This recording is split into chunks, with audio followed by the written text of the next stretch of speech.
وسط إجراءات تنظيمية محكمة انطلقت الحملة التحسيسية التي تندرج في إطار التوأمة المبرمة مع المستشفى الجامعي باب الواد الجزائر العاصمة والمؤسسة العمومية الاستشفائية حاسم مسعود. ضمت هذه الحملة التحسيسية تخصصات عديدة من طب الأشعة، الأمراض الصدرية والتنفسية، أمراض السكري والغدد الصماء، أمراض الأنف والحنجرة. في إطار عملية التوأمة المبرمة بين مستشفى حسينية أحمد حسين مسعود والمركز الاستشفائي الجامعي باب الواد والمجددة للسنة الثانية بتاريخ 29 أكتوبر 2024، يتم خلال هذه الأيام إجراء أكبر عملية توأمة في 5 تخصصات، وهي الأشعة، الأمراض الصدرية والتنفسية، الأنف والأذن والحنجرة، الأمراض السكري والغدد الصماء، وبهدف تخفيف عن السفر إلى خارج المدينة وخارج ولاية وريلة بصفة عامة.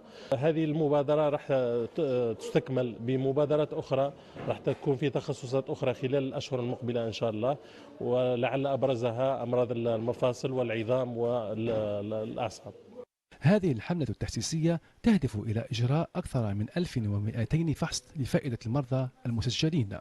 تنقلنا باش نقصوا التعب على المريض، يعني في العود هو يتنقل الطبيب، يعني التوأمة هذه جات باش تنقص عليه التعب هذا، يعني ما عندوش، ماشي هو اللي يتنقل، الطبيب الاختصاصي يجي لهنا.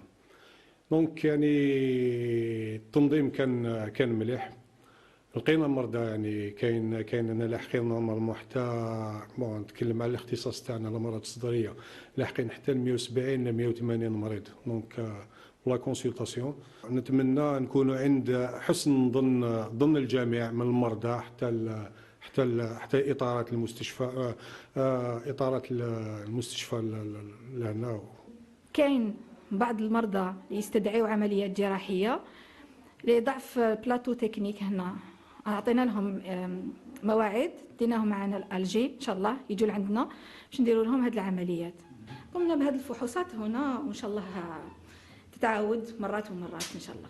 انا جينا باش نعاونوا لي باسيون ديابيتيك اللي عندهم داء السكري لولايه حاسم مسعود، اللي راهم ديجا متبعوا في الاطباء هنا في حاسم مسعود، باش نعطيو لهم المزيد من المعلومات عن المرض تاعهم.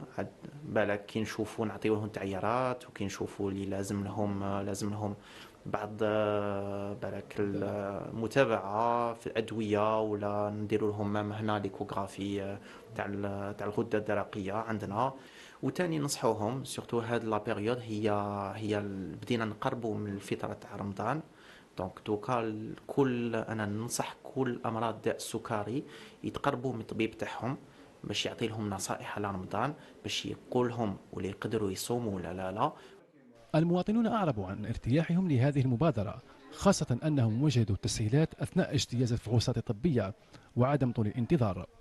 هذه سي اون تري بون انيشيتيف اللي داروها بور لي ميدسان سبيسياليست، نوتامون لي اندوكرينولوج، ديابيتولوج، بلومولوج اللي دخل ديجا عندهم هنا جوست. En plus, c'est une bonne chose. Ça va permettre aux gens qui ne peuvent pas se déplacer. Et c'est gratuitement en plus de ça. L'échographie, sinon, il y a des الصحة.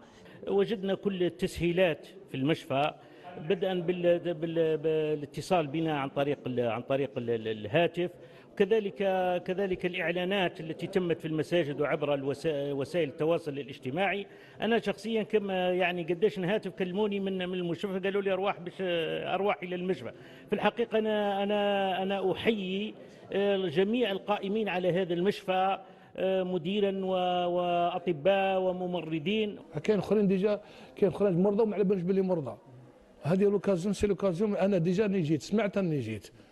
هذه هي، بارك الله فيك. وخلال الأشهر المقبلة سيعرف مستشفى حاسم مسعود تنظيم حملات تحسيسية أخرى التي تدخل دائما في إطار التوأمة بتخصصات جديدة.